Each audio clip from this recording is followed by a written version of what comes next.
2026 নিৰ্বাচনলৈ মাজত মাত্ৰ কেইটামান মাহ বাকী আছে ইতিমধ্যে সাজু হৈ উঠিছে শাসক বিৰোধী সকলো সাজু হৈ উঠিছে এটা সকলো মাজত প্ৰশ্ন হৈছে যে 26ত জয় হ'ব কোন বা 26ত মুখ্যমন্ত্ৰী হ'ব কোন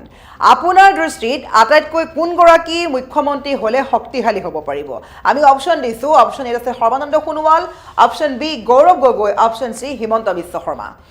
তিনি গৰাকী জ্যেষ্ঠ নেতাৰ নাম আছে আপোনাৰ দৃষ্টিত কোন গৰাকী হ'বলৈ গৈ আছে শক্তিশালী মুখ্যমন্ত্ৰী যদি বিজেপিয়ে জয়লাভ কৰে তেন্তে বিজেপিৰ পৰা কোন গৰাকী নেতাক আপুনি বিচাৰিব মুখ্যমন্ত্ৰী হিচাপে আমি দুগৰাকী নাম ৰাখিছো অপচন এ আছে সৰ্বানন্দ সোণোৱাল অপচন সি আছে হিমন্ত বিশ্ব শৰ্মা আৰু সৰ্বানন্দ সোণোৱালৰ ভিতৰত আপুনি কাক বিচাৰিব মুখ্যমন্ত্ৰীৰ ৰূপত যদি বিজেপি জয় হয় তেন্তে আমি বাৰে বাৰে কৈছো আপুনি কোন গৰাকী ব্যক্তিক বা কোন গৰাকী জ্যেষ্ঠ নেতাক বিচাৰিব মুখ্যমন্ত্ৰী হিচাপে সৰ্বানন্দ সোণোৱালক বিচাৰিব নে হিমন্ত বিশ্ব শৰ্মাক বিচাৰিব তাৰোপৰি যদি কংগ্ৰেছ জয় হয় তেন্তে গৌৰৱ গগৈক বিচাৰিব নে আন কাৰোবাক বিচাৰিব তিনি গৰাকী নেতাৰ আমি প্ৰতিচ্ছবি আগবঢ়াইছো অপচন ৰাখিছো সৰ্বানন্দ সোণোৱাল গৌৰৱ গগৈ আৰু হিমন্ত বিশ্ব শৰ্মা ইয়াৰ ভিতৰত কোন গৰাকী আপোনাৰ দৃষ্টিত হ'বগৈ পাৰিব শক্তিশালী মুখ্যমন্ত্ৰী ইতিমধ্যে সাজু হৈছে আমি বাৰে বাৰে কৈছো প্ৰত্যেকটো দল প্ৰত্যেকটো বিজেপিয়ে হওক কংগ্ৰেছে হওক শাসকে হওক বিৰোধীয়ে হওক সকলোৱে কঁকালত টঙালি বান্ধিছে যিহেতু সমাগত নিৰ্বাচন আৰু সকলো সাজু হৈছে কিন্তু এইখিনি ক'ব লাগিব যেহেতু আচলতে বৃহস্পতিবাৰৰ দিনটোত গৌৰৱ গগৈয়ে কৰিছিল এক মহা বিস্ফোৰক মন্তব্য গৌৰৱ গগৈ কৈছিলে যে কেন্দ্ৰীয় গৃহমন্ত্ৰী অমিত শাহৰ বাবে মুখ্যমন্ত্ৰী হ'ব পৰা নাই সৰ্বানন্দ সোণোৱাল আনহাতে গৌৰৱ গগৈয়ে এটা অভিযোগ আনিছিলে যে বিজেপিৰ ভিতৰত কাজিয়া লাগিছে কাজিয়াৰ সূত্ৰপাত হৈছে যাৰ বাবে গাদী হেৰুৱাব নেকি বা মুখ্যমন্ত্ৰীৰ চকী হেৰুৱাব নেকি হিমন্ত বিশ্ব শৰ্মাই এই কথা কৈছিলে গৌৰৱ গগৈ গতিকে তাৰ ভিত্তিত আমি পুনৰ সুধিছো যে আপুনি বিচাৰিব কাক গৌৰৱ গগৈ হিমন্ত বিশ্ব শৰ্মা নে সৰ্বানন্দ সোণোৱাল আৰু বিজেপি জয় হলে আপোনাৰ দৃষ্টিত কোন গৰাকী মুখ্যমন্ত্ৰী হলে অধিক শক্তিশালী হ'ব পাৰিব হিমন্ত বিশ্ব শৰ্মা নে সৰ্বানন্দ সোণোৱাল মতামত আগবঢ়াওক কমেন্ট বক্স খোলা আছে আপোনাৰ দৃষ্টিত কোন গৰাকী হ'বলৈ গৈ আছে শক্তিশালী মুখ্যমন্ত্ৰী অপচন এ Sarbananda Sonowal option B Gaurav Gogoi option সি হিমন্ত বিশ্ব শৰ্মা কোনে দখল কৰিবলৈ গৈ আছে গাদী যদি বিজেপি জয়ী হয় তেন্তে আপোনাৰ দৃষ্টিত কোন গৰাকী জ্যেষ্ঠ নেতা অধিক শক্তিশালী হিমন্ত বিশ্ব শৰ্মা নে সৰ্বানন্দ সোণোৱাল নে যদি কংগ্ৰেছ জয়ী হয় গৌৰৱ গগৈ শক্তিশালী মুখ্যমন্ত্ৰী হ'ব নেকি বিভিন্ন প্ৰশ্ন তাৰ লগতে ক'ব লাগিব বৃহস্পতিবাৰৰ দিনটোত গৌৰৱ গগৈ কৰিছিলে মহা বিস্ফোৰণ ঘটাইছিলে বিস্ফোৰক মন্তব্য কৰিছিলে গৌৰৱ গগৈ কৈছিলে যে বিজেপিৰ ভিতৰৰ ওচৰত কাজিয়াৰ সৃষ্টি হৈছে মুখ্যমন্ত্ৰীৰ পদক লৈ টনাজোৰা লাগিছে আৰু কেন্দ্ৰীয় গৃহমন্ত্ৰী অমিত শাহৰ বাবে সৰ্বানন্দ সোণোৱাল মুখ্যমন্ত্ৰী হ'ব পৰা নাই বুলি কৈছে এই অভিযোগ আনিছে বা এই বিস্ফোৰক ঘটাইছে গৌৰৱ গগৈ লগতে গৌৰৱ গগৈ কৈছে যে এইবেলি 26ৰ নিৰ্বাচনৰ পিছতেই মুখ্যমন্ত্ৰী হেৰুৱাব মুখ্যমন্ত্ৰীৰ পদৰ চকীখন অৰ্থাৎ হিমন্ত বিশ্ব শৰ্মাই মুখ্যমন্ত্ৰীৰ চকীখন হেৰুৱাবলৈ গৈ আছে তেওঁৰ ঠাইত বা তাৰ ঠাইত সেই স্থানৰ ঠাইত আচলতে সৰ্বানন্দ সোণোৱাল হ'ব পাৰে যদি বিজেপি জয়ী হয় এই কথা প্ৰদেশ কংগ্ৰেছৰ জ্যেষ্ঠ নেতা গৌৰৱ গগৈয়ে আগবঢ়াইছিলে এতিয়া প্ৰশ্ন হৈছে যে আপোনাৰ দৃষ্টিত কোন গৰাকী শক্তিশালী মুখ্যমন্ত্ৰী হ'ব পাৰিব আমি বাৰে বাৰে কৈছো যে 26ৰ নিৰ্বাচনলৈ মাজত দিন বাকী আছে সমাগত 26ৰ বিধানসভা নিৰ্বাচন সকলো সাজু হৈছে টঙালি বান্ধিছে আৰু ইতিমধ্যে শাসক বিৰোধী সকলো সাজু হৈ উঠিছে আৰু যদি বিজেপি জয়ী হয় তেন্তে আপোনাৰ দৃষ্টিত মুখ্যমন্ত্ৰী হিচাপে আপুনি কাক চাবলৈ বিচাৰিব মুখ্যমন্ত্ৰীৰ আপুনি পদবীটো কাক দিবলৈ বিচাৰিব হিমন্ত বিশ্ব শৰ্মাক দিবলৈ বিচাৰিব নে সৰ্বানন্দ সোণোৱালক দিবলৈ বিচাৰিব আৰু যদি কংগ্ৰেছ জয়ী হয় তেন্তে গৌৰৱ গগৈক দিব বিচাৰিব নে আন কাৰোবাক নেতাক বিচাৰিব এই মতামত আপোনাৰ আপুনি কাক বিচাৰিব যেটো মাজত মাত্ৰ সময় খুবেই কম আছে আপুনি আপোনাৰ দৃষ্টিত শক্তিশালী কোন গৰাকী ব্যক্তি হ'ব শক্তিশালী কোন গৰাকী নেতা হ'বলৈ গৈ আছে আমি পুনৰ কৈছো সৰ্বানন্দ সোণোৱাল আছে অপচন আছে গৌৰৱ গগৈ অপচন আছে হিমন্ত বিশ্ব শৰ্মা তিনি গৰাকী জ্যেষ্ঠ নেতাৰ ভিতৰত আপুনি কাক ক'ব শক্তিশালী মুখ্যমন্ত্ৰী বুলি কোন গৰাকীয়ে আপোনাৰ দৃষ্টিত শক্তিশালী হিচাপে মুখ্যমন্ত্ৰী হিচাপে শক্তিশালী মুখ্যমন্ত্ৰীৰ পদবীটো ল'ব পাৰিব কমেন্ট বক্স খোলা আছে এতিয়া কমেন্ট কৰি পুনৰ কৈছো দৰ্শকসকলক যেহেতু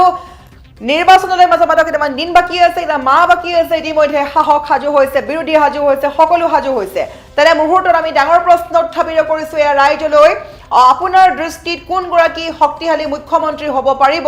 আমি পুনৰ এবাৰ ক'ব চেষ্টা কৰিছোঁ যিসকলে এই মুহূৰ্তত চাই আছে আমাৰ ডিজিটেল লাইভ প্ৰত্যেকগৰাকী দৰ্শকক ক'ব বিচাৰিছোঁ যদি বিজেপি জয়ী হয় ২৬ৰ নিৰ্বাচনত তেন্তে আপোনাৰ দৃষ্টিত মুখ্যমন্ত্ৰীৰ চকীখন কোনে লাভ কৰিব বা আপোনাৰ মতে কোনগৰাকী নেতাই মুখ্যমন্ত্ৰীৰ চকীখন লাভ কৰিলে শক্তিশালী হ'ব অৰ্থাৎ আপোনাৰ মতে বিজেপিৰ দুগৰাকী নেতাৰ নাম কৈছোঁ আমি হিমন্ত বিশ্ব শৰ্মা আছে অপশ্যন আছে সৰ্বানন্দ সোণোৱাল তেওঁলোক দুগৰাকীৰ ভিতৰত কোনগৰাকীক আপুনি শক্তিশালী মুখ্যমন্ত্ৰী বুলি ক'ব বা আপুনি মুখ্যমন্ত্ৰীৰ পদবী বা চকীখন দিবলৈ বিচাৰিব আৰু তাৰ উপৰিও আমি আন এক প্ৰশ্ন উত্থাপিত কৰিছোঁ ২৬ৰ নিৰ্বাচনক লৈ বিৰোধীও সাজু হৈছে বিৰোধীৰ জ্যেষ্ঠ নেতা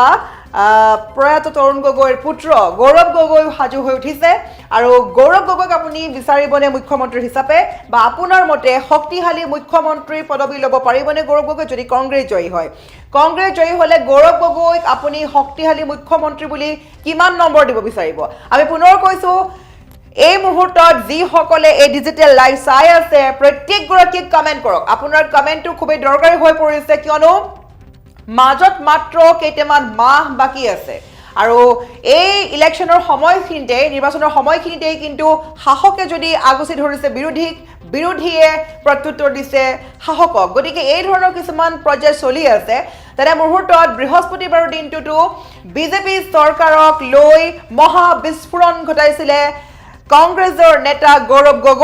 গগৈ কৈছিলে যে কেন্দ্ৰীয় গৃহমন্ত্ৰী অমিত শ্বাহৰ বাবে অসমৰ মুখ্যমন্ত্ৰী হ'ব পৰা নাই সৰ্বানন্দ সোণোৱাল আৰু বিজেপিৰ ভিতৰত এখন কাজিয়াৰ সৃষ্টি হৈছে এই কাজিয়াখন হৈছে মুখ্যমন্ত্ৰীৰ চকীখন লৈ টনাজোৰা লাগিছে আৰু লগতে গৌৰৱ গগৈয়ে বিস্ফোৰণ ঘটাই কৈছে যে ২৬ৰ নিৰ্বাচনত যদি বিজেপি জয়ী হয় তেন্তে মুখ্যমন্ত্ৰী হিমন্ত বিশ্ব শৰ্মাই কিন্তু মুখ্যমন্ত্ৰীৰ চকীখন হেৰুৱাব লাগিব আৰু মুখ্যমন্ত্ৰীৰ পদবী হেৰুৱাব হিমন্ত বিশ্ব শৰ্মাই এই কথা কৈছে গৌৰৱ গগৈ গতিকে আমি বাৰে বাৰে কৈছোঁ প্ৰত্যেকগৰাকী নিউজ এছ'চিয়েশ্যনৰ দৰ্শকক আপোনাৰ দৃষ্টিত কোনগৰাকী অতিকৈ শক্তিশালী মুখ্যমন্ত্ৰী হ'ব পাৰিব আমি পুনৰ এবাৰ ক'ব চেষ্টা কৰিছোঁ option A Sarbananda Sonowal option B Gaurav Gogoi আৰু option C doctor Himanta Biswa Sarma গতিকে আপোনাৰ মতে কোনগৰাকী নেতা মুখ্যমন্ত্ৰী হ'লে অসমখন সুন্দৰভাৱে পৰিচালনা কৰিব পাৰিব প্ৰত্যেকটো কাম কৰিব পাৰিব আপোনাৰ দৃষ্টিত এই গাড়ীখন কাক দিবলৈ বিচাৰিব গতিকে চিন্তা কৰি আপুনি আপোনাৰ মতামত আগবঢ়াওক যিহেতু অসমত এতিয়া নিৰ্বাচনক লৈ এটা বিশেষ পৰিৱেশৰ সৃষ্টি হোৱা পৰিলক্ষিত হৈছে আৰু আনফালে দেখা গৈছে যে ভোটাৰ তালিকাৰ পৰা ইতিমধ্যে যিসকল বেদখলকাৰী হওক যিসকল অচিনাকি মিয়া লোক আছে তেওঁলোকৰ নাম কৰ্তন কৰি দিয়া হৈছে গতিকে এইবেলি ভোটাৰৰ সংখ্যা কমিব কিন্তু ভোট কেন্দ্ৰৰ সংখ্যা বাঢ়িবলৈ গৈ আছে এইবেলি পূৰ্বৰ দৰে কষ্ট কৰি লাইন কৰি আপুনি ভোট দিব নালাগে যথেষ্ট ভোট কেন্দ্ৰ বহুৱা হ'ব আপুনি সুন্দৰভাৱে আপোনাৰ মতে আপোনাৰ সময়মতে গৈ আপুনি ভোট দি উভতি আহিব পাৰিব তেনে মুহূৰ্তত আমি বাৰে বাৰে ক'ব লাগিব যেহেতু এইবাৰ ভোটৰ ক্ষেত্ৰত বা ভোটাৰ তালিকাৰ পৰা বহুতৰ নাম কৰ্তন কৰি দিয়া হৈছে গতিকে এখন মহা যুঁজ হ'বলৈ গৈ আছে আৰু কংগ্ৰেছে বাৰে বাৰে এটা অভিযোগ আনিছে বিজেপি চৰকাৰৰ বিৰুদ্ধে যে ভোট চোৰ কৰে বিজেপি চৰকাৰে আৰু এই মুহূৰ্তত ক'ব লাগিব কংগ্ৰেছ চৰকাৰে এটা অনা অভিযোগ হৈছে কেৱল ভোট চোৰে নহয় তেওঁলোকে কৈছে যে অসমৰ লোকৰ নাম কৰ্তন কৰি বিহাৰ আৰু ইউপিৰ পৰা লোকসকলৰ নাম আনি ভৰাই দিয়া হৈছে আৰু আনকি ইমানলৈকে কৈছে যে বিহাৰৰ এজন ব্যক্তিয়ে বিহাৰতো ভোট দিছে আৰু অসমতো ভোট দিব পাৰে গতিকে এই ধৰণৰ কিছুমান ষড়যন্ত্ৰ কৰিছে বা এই ধৰণৰ কিছুমান ভুৱা ভোটাৰ সৃষ্টি কৰিছে মোবাইল ভোটাৰ সৃষ্টি কৰিছে ভ্ৰাম্যমান ভোটাৰ সৃষ্টি কৰি গণ্ডগোল কৰাৰ ষড়যন্ত্ৰ ৰচিছে বুলি কৈছে বিজেপি চৰকাৰে এই কথা বা এই অভিযোগ আনিছে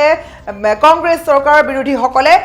আৰু তেনে মুহূৰ্তত এতিয়া কোন সঁচা কোন মিছা ওলাবলৈ গৈ আছে ২০২৬ চনৰ সেই নিৰ্বাচনৰ অন্তিমটো দিনত গতিকে আমি এতিয়া প্ৰশ্ন কৰিছোঁ প্ৰত্যেকগৰাকী দৰ্শকক আপুনি বিজেপি চৰকাৰৰ কৰ্মক লৈ কিমান সুখী বা আপুনি নতুন চৰকাৰ বিচাৰিছে নেকি আপোনাৰ মতামত আগবঢ়াওক আমি শেষত পুনৰ এবাৰ আপোনালৈ প্ৰশ্ন উত্থাপিত কৰিছোঁ আপোনাৰ দৃষ্টিত কোনগৰাকী হ'ব পাৰিব শক্তিশালী মুখ্যমন্ত্ৰী option A Sarbananda Sonowal option B Gaurav Gogoi option C Himanta Biswa Sharma